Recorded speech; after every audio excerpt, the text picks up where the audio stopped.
seputar dengan tahapan pemilihan kepala daerah, calon bupati dan wakil bupati Kabupaten Halmahera Selatan. Mau tahu seperti apa? Yuk, kita sama-sama.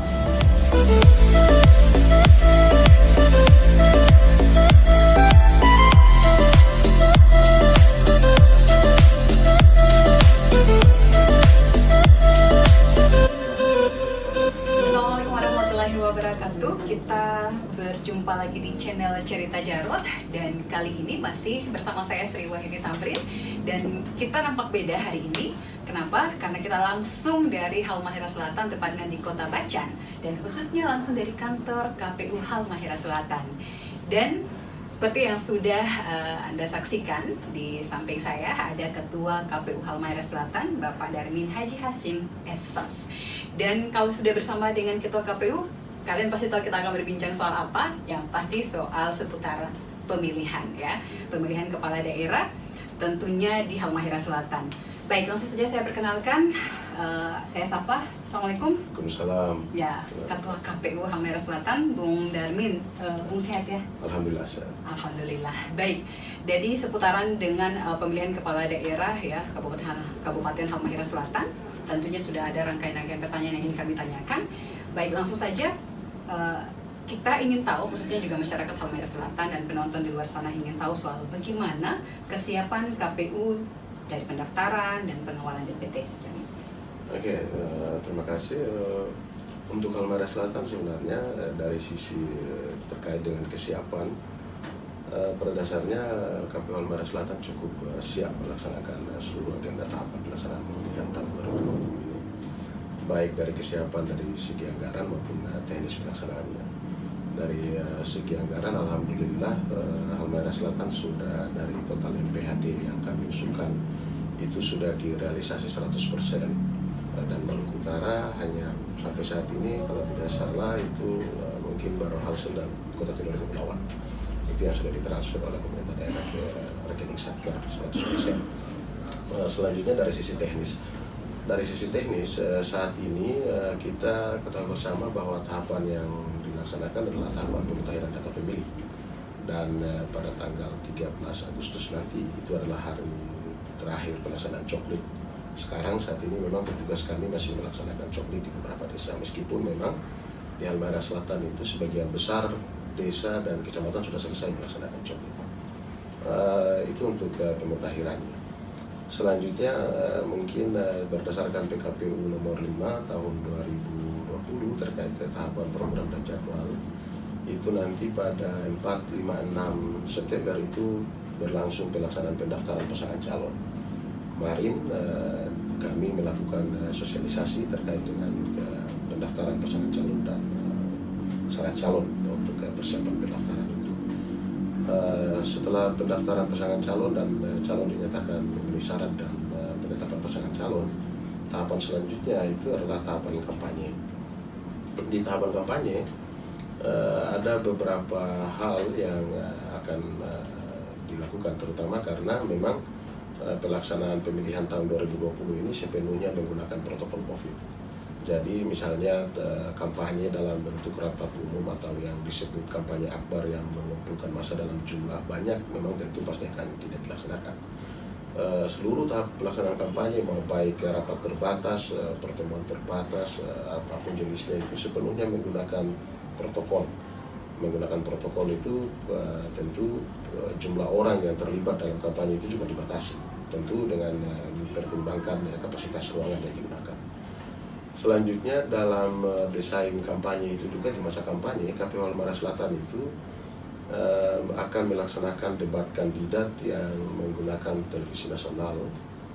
Rencananya dalam minggu ini saya dan teman-teman akan melakukan survei media apa stasiun televisi apa yang kami gunakan, dan rencananya itu di live di Jakarta di stasiun televisinya. Terus ada 2 kali juga debat kandidat yang akan kami lakukan di Halmahera Selatan. Mungkin kalau tidak salah perencanaannya itu kita rencanakan menggunakan RRI. Setelah kampanye, tahapan selanjutnya adalah tahapan pengut hitung. Tahapan pengut hitung yang kita ketahui bersama hari hanya tepat jatuh pada 9 Desember hari Rabu. Jadi setelah pungut hitung, rekapitulasi tingkat kecamatan dan seterusnya sampai di kabupaten, rekapitulasi tingkat kabupaten. Saya kira secara teknisnya begitu. Jadi pada dasarnya KPU Halmahera Selatan sangat siap melaksanakan tahapan pelaksanaan pilkada ini. Ya, baik. Pak Ketua, ini juga banyak yang ingin tahu bahwa kesiapan dari pasangan calon ya, bakal calon ini juga sudah mulai semangat sekali untuk mendaftarkan diri. Bagaimana soal kesiapan KPU pada saat pendaftaran nanti? Protokol COVID-nya masih juga akan tetap ya. Jadi pertama kami di KPU menyiapkan satu helpdesk khusus untuk pencalonan. Jadi ada di sini kami sudah siapkan ruangan dan timnya untuk melayani terkait dengan urusan-urusan pencalonan. Dari sekarang sudah kami siapkan itu. Jadi misalnya ada tim yang ingin berkonsultasi, langsung ke helpdesk yang sudah kami siapkan. Itu yang pertama. Terus yang kedua, terkait dengan pendaftaran pasangan calon tentu akan menggunakan protokol COVID karena di ketentuan jelas sekali bahwa seluruh pelaksanaan tahapan ini dari A sampai Z itu sepenuhnya menggunakan protokol. Jadi misalnya di masa pendaftaran, itu yang pasti pasangan calon dilarang untuk melakukan konvoy atau arak-arakan dengan melibatkan jumlah massa dalam jumlah tertentu. Untuk yang mendaftar itu juga dibatasi di PKPU 6 jelas sekali maupun di PKPU 1 tahun 2020 tentang pencalonan. Yang mendaftar itu, yang datang mendaftar, yang wajib datang untuk melakukan pendaftaran itu yang pertama adalah pasangan calonnya, wakil dan bupati dan calon wakilnya. Yang kedua, pimpinan partai politik. Pimpinan partai politik itu di ketentuan itu disebutkan dengan jelas hanya ketua dan sekretaris partai pengusung. Jadi misalnya ada satu paslon yang diusulkan oleh 4 parpol misalnya, maka hanya 4 parpol artinya kali 2 orang berarti 8 ditambah pasangan calonnya 10 orang. Nah, itu untuk kehadiran orang. Terkait dengan dokumen yang diserahkan, di protokol juga disebutkan bahwa dokumen yang diserahkan itu dokumen syarat pencalonan dan syarat calon, itu dokumennya dibungkus dengan berbahan plastik. Karena sebelum kami terima, kami akan semprot dulu dengan disinfektan. Untuk dokumen protokolnya begitu. Seluruh peserta, baik yang mendaftar dan kami yang menerima, itu juga sepenuhnya menggunakan protokol masker. Kita sudah ada face shield, terus ada sarung tangan, dan itu kami siapkan untuk itu. Jadi sepenuhnya menggunakan protokol. Jika konvoy dilakukan, dipaksakan untuk dilakukan, apakah ada sanksi? Saya kira begini ya, terkait dengan konvoy itu sanksinya itu jadi ranah Bawaslu ya, begitu. Karena kalau misalnya ketentuan di PKPU itu melarang, ya pasti Bawaslu akan menindaklanjuti itu karena larangan itu pasti ranahnya Bawaslu. Jadi kalau misalnya ada paslon yang konvoy, pasti sesuai dengan Perbawaslu yang diatur di teman-teman Bawaslu, pasti Bawaslu akan bertindak soal itu. Tetapi terkait dengan teknis pendaftaran di sini, KPU di ruang ini kami tidak menerima konvoy. Jadi misalnya massa dalam jumlah banyak masuk ke dalam, tidak. Kami akan bekerjasama dengan berkoordinasi dengan pihak kepolisian untuk memprotek itu, termasuk dengan tim apa istilahnya sekarang sudah berubah, dulu gugus tugas itu, sekarang sudah berubah itu. Dengan tim itu yang akan memproteksi itu semua. Jadi saya pikir kalau ada tim pasangan calon, sebaiknya begini, saya sarankan di forum yang baik ini, tim pasangan calon mengikuti saja aturan mainnya agar supaya seluruh pelaksanaan ini berjalan di tracknya, begitu. Jadi supaya tidak ada lagi misalnya nanti setelah hanya urusan pendaftaran, hanya urusan kumpul-kumpul banyak orang terus jadi masalah lagi kan. Dan maksimal pendaftaran ada berapa hari? 3 hari. Jadi di PKPU 5 disebutkan pendaftaran itu 4, 5, 6, 3 hari. Hari pertama dan kedua itu sesuai dengan jam kerja, jam 8 sampai jam 4 sore. Hari ketiganya sampai jam 12 malam. Jadi ketentuan diatur seperti itu. Oke, baik. Setelah protokol ya, menggunakan protokol COVID di pendaftaran nanti, bagaimana dengan model kampanye yang dilakukan? Apalagi kita tahu masyarakat di Halus ini sangat... Ya, terkait dengan kampanye, saya kira kalau kampanye KPU itu mengatur teknisnya. Terkait dengan itu semua, itu pasti akan ranah Bawaslu. Misalnya kalau ada pelanggaran kampanye misalnya, terutama soal protokol. Jadi di kampanye misalnya, contoh misalnya di kampanye rapat terbatas, kalau dulu itu dibatasi orangnya mungkin sekitar 200-an orang, tapi sekarang dibatasi itu. Dibatasi jumlahnya itu sampai sekarang kita belum tahu jumlahnya berapa, tapi di ketentuan disebutkan disesuaikan dengan kapasitas ruangan. Jadi misalnya kampanye itu dilakukan di indoor, di dalam ruangan misalnya, itu tetap protokolnya dilakukan, misalnya jaga jarak, pesertanya menggunakan masker, sebelum masuk ke dalam ada petugas yang mengecek suhu tubuh, protokolnya seperti itu. Jadi terkait dengan kampanye itu sepenuhnya memang menggunakan protokol. Nah, terkait dengan misalnya di dalam prosesnya terus ada kandidat atau tim sukses melanggar protokol, itu saya kira itu ranah Bawaslu untuk itu. Jadi saya kira itu teman-teman Bawaslu berkompeten untuk menerangkan soal itu, saya kira. Oke, itu soal model kampanyenya. Ya. Bagaimana dengan model debat? Dari tadi sudah disebutkan oleh Pak Ketua sendiri soal akan dihelat di nasional, Ya. TV nasional, tapi juga dihelat di Ya. Halmahera Selatan. Ya. Kita tahu bahwa pasti kandidat memiliki jumlah pendukung yang sangat banyak yang ingin hadir pada Ah, debat. ya. Apakah masih menggunakan protokol COVID? Tetap, karena kalau debat ruangan itu tidak diisyaratkan bahwa di dalam ruangan debat itu, kalau dulu ada tim pendukungnya sebelum COVID itu, kita ingat misalnya Pilgub misalnya 2018 itu ada pendukungnya, tapi untuk debat yang ada di dalam itu hanya kandidatnya, mungkin juga moderator panelisnya, terus juga mungkin kami dari KPU, Bawaslu, dan pimpinan partai pendukung, hanya itu. Jadi tidak ada tim horenya, begitu. Kalau dulu memang ada tim hore, tapi sekarang karena itu makanya dibatasi, begitu. Dan itu jelas sekali. Dan kalau sudah begitu ketentuannya, ya kami KPU tetap akan menjalankan seperti itu. Begitu. Apakah dibatasi dengan jumlah orang? Ya pasti dibilang jumlah orang pasti, begitu. Karena pasti soal jaga jarak dan lain sebagainya. Okay. Kan masih ada larangan berkerumun banyak Okay. orang. Baik, Pak Ketua, kita tahu bahwa Halmahera Selatan adalah kabupaten yang selalu menjadi momok yang dipikirkan oleh penyelenggara, bahkan bukan hanya di wilayah Halmahera Selatan. Rentan dengan pelanggaran, dan yang paling dilihat itu adalah wilayah PPK. Okay. Bagaimana soal Pak Ketua melihat problem yang telah dihadapi oleh Halsted hingga sejauh ini soal rentan pelanggaran pemilu? Ya, begini, pertama memang kalau orang cerita tentang sejarah pemilihan di Halmahera Selatan ini, saya kira kadang juga orang membesar-besarkan, padahal ada kabupaten kota lain juga yang lebih fatal sebenarnya. Tapi saya kira di dua momen penting KPU Halmahera Selatan itu dan Bawaslu terutama sudah membuktikan, pertama di Pilgub 2015 dan 2019, bahwa stigma-stigma yang selama ini disematkan ke Halmahera Selatan itu selama ini saya kira kami bisa buktikan itu, dan itu tidak. Nah, terkait dengan bagaimana teman-teman PPK yang dibawa gitu, bagaimana kami memang PPK kami jumlahnya 150 orang karena kami 30 kecamatan. PPS kami bayangkan saja ada 249 desa dikali 3 orang, ada banyak sekali, ribuan penyelenggara kami di ad hoc di tingkat bawah. Terkait dengan kontrol, kami punya mekanisme pengawasan internal. Jadi kami sekarang kebetulan memang di hampir semua kecamatan di Halsel ini sudah tercover jaringan sinyal untuk 4G. Jadi kontrol pertama kami itu memonitoring via grup WA, begitu, itu teknisnya. Yang kedua, kami turun langsung ke kecamatan, ke desa untuk memastikan. Jadi sebenarnya mekanisme pengawasan itu kami selalu lakukan, selain dengan yang tadi kami juga menyurat karena kami ditegaskan oleh KPU RI terkait dengan pentingnya menjaga integritas. Memang Halsel ini dan KPU, terutama KPU Bawaslu, itu kadang orang itu selalu menganggap ini satu lembaga yang seksi terus di momen-momen seperti ini. Tetapi begini, KPU itu lembaga yang mengelola konflik.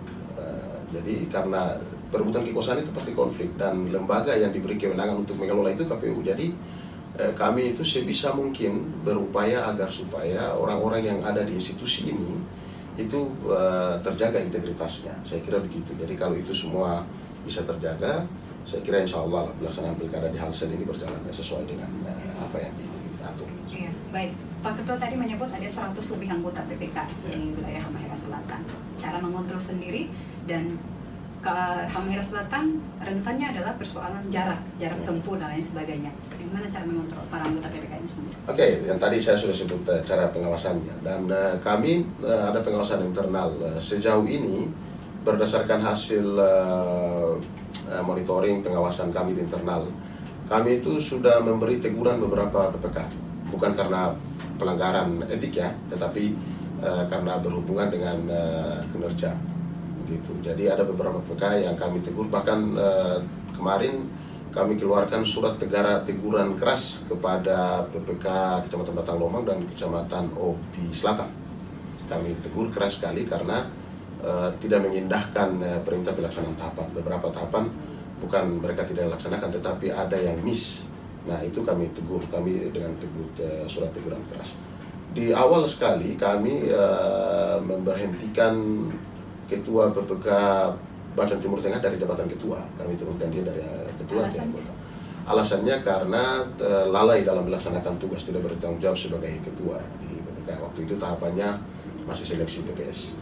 Jadi itu cara-cara kami memberikan teman-teman yang berprestasi, kami berikan apresiasi. Jadi kami menerapkan dengan penuh apa yang disebut dengan reward and punishment di KPU ini. Jadi itu cara kami untuk menjaga penyelenggara kami di tingkat bawah agar tetap menjaga integritasnya, tetap profesional dalam bekerja.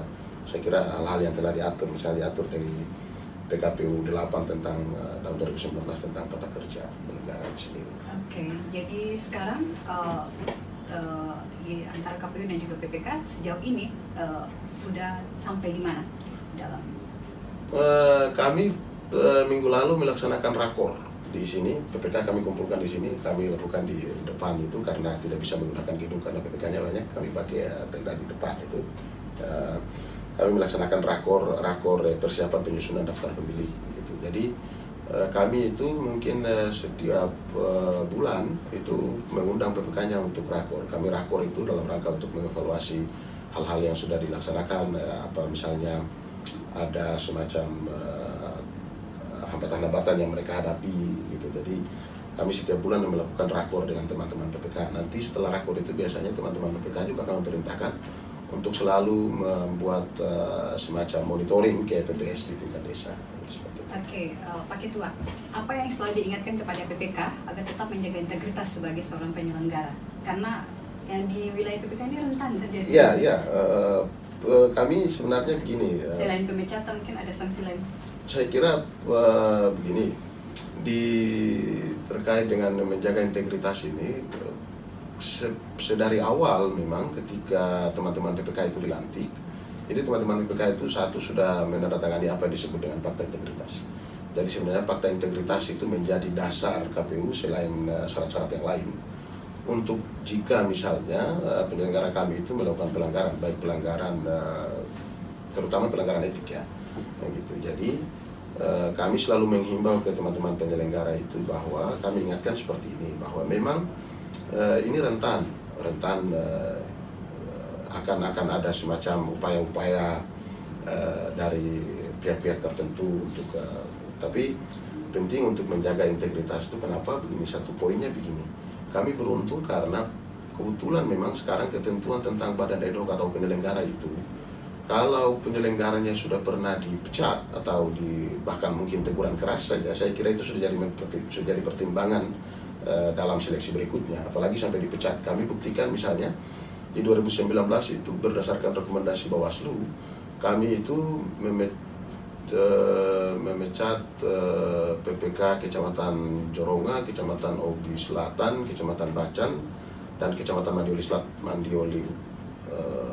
Tidak ada, kalau tidak salah ada Bacan, Obi Selatan, dan Joronga kebetulan waktu itu. Dan mereka yang dipecat itu kemarin diseleksi, dipastikan mereka semua tidak bisa lolos karena jelas sekali di ketentuan yang sudah pernah dipecat itu sudah tidak bisa lagi menjadi penyelenggara. Jadi sebenarnya teman-teman PPK itu kan sebenarnya punya orientasi semacam mereka inginlah menjadi penyelenggara, meniti karir di penyelenggara ini. Jadi teman-teman PPK juga alhamdulillah dengan regulasi itu, teman-teman PPK juga sudah cukup hati-hati. Mereka juga bahkan misalnya mereka kadang lapor tuh secara misalnya clash saja, misalnya Pak Ketua ini datang begini.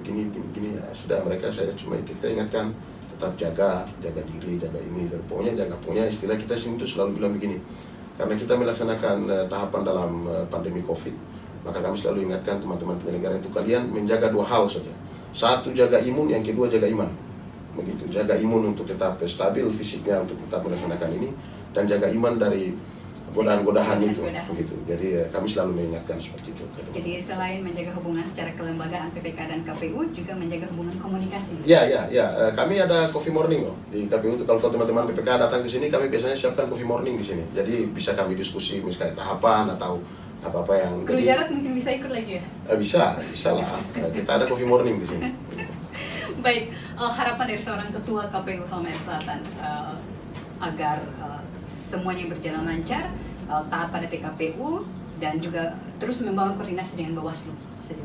Oke, harapan kami tentu, harapan paling besar kami tentu kami berharap pelaksanaan pemilihan tahun 2020 ini berjalan sebagaimana mestinya dalam kondisi aman, damai, begitu. Terus juga karena kita melaksanakan tahapan dalam pandemi COVID, maka kami berharap ke semua pihak yang berkepentingan dengan urusan ini menaati protokol COVID gitu. Jadi misalnya di kampanye pasangan calon juga begitu harus taat.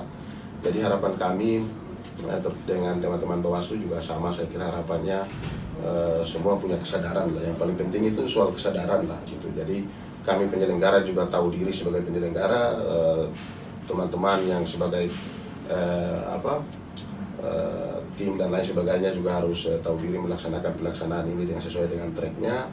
Teman-teman Bawaslu juga tentu akan mengawasi ini dengan SOP yang mereka miliki. Saya kira harapan besarnya hanya itu, harapannya semua pihak taat saja pada aturan main yang diatur di urusan ini. Sepanjang semua pihak itu bisa taat pada aturan main, saya kira pasti akan insya Allah berakhir indah lah urusan ini. Saya kira begitu. Berakhir indah, Ya. jadi tetap jaga iman, jaga imun. Saya jaga imun, jaga iman. Penting.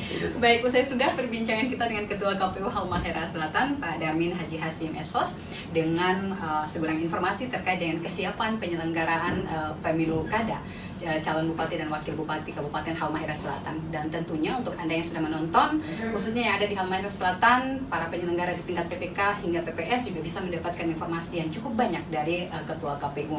Dan yang pastinya adalah kita berharap pemilu ini berjalan aman dan damai, adalah harus tetap menjaga integritas. Ya. Dan tadi iman dan imun, ya, imun untuk menjaga kesehatan, imun untuk tetap terjauh dari godaan-godaan. Baik, kami pamit. Jangan lupa untuk subscribe, ya, subscribe channel Cerita Jarot, karena masih akan banyak lagi video-video edukasi lainnya akan kami sajikan untuk Anda. Saya Sriwani Tamrin bersama dengan Ketua KPU Halmahera Selatan pamit undur diri dari hadapan Anda. Terima kasih, sampai jumpa lagi. Assalamualaikum warahmatullahi wabarakatuh.